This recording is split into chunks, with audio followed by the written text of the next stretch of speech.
Hands up, don't move. If you're colored, I'll shoot. In America, are we paying our law enforcement to enforce the law or to abuse the law with racist measures? In America, police brutality and racism has been going on since other ethnic groups arrived here, actually. And there's a quote that I want to quote from one of the articles that I got from March of 2012, page 57. Racism is an ideology or belief system designated to justify and rationalize racial and ethnic inequality.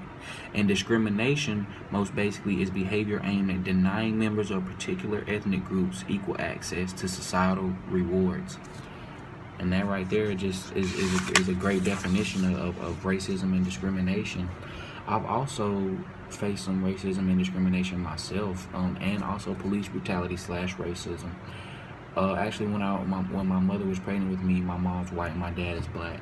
My mom's mom was always telling her, "Oh, I hope you're not having a nigger baby," this and that, just always saying little racist things to her.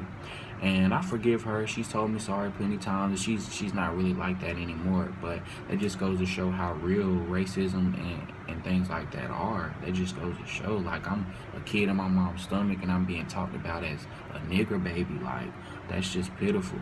Also, I faced some police brutality. One day I was driving actually by campus. I had my headlights off, and the police pulled me over.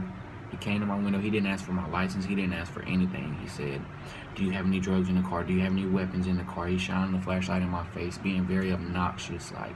And I'm scared. I'm very uncomfortable with what was happening. I wasn't comfortable. I didn't feel safe.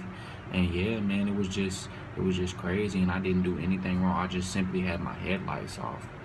There's also cases, man, that's been going on with like Eric Garner recently, who was choked to death by the police because they said that he wasn't cooperating.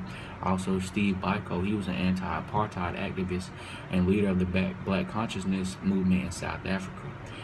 There was a traffic stop, and he was arrested at the traffic stop because they knew who he was. He was basically a big voice, and they took him in the interrogation room, in the police interrogation room, and they basically killed the man. Also, Robert Mitchell, who was a 16-year-old from Detroit, and he was also killed by police who said he was resisting arrest during the traffic stop, and they actually tased the man to death, man.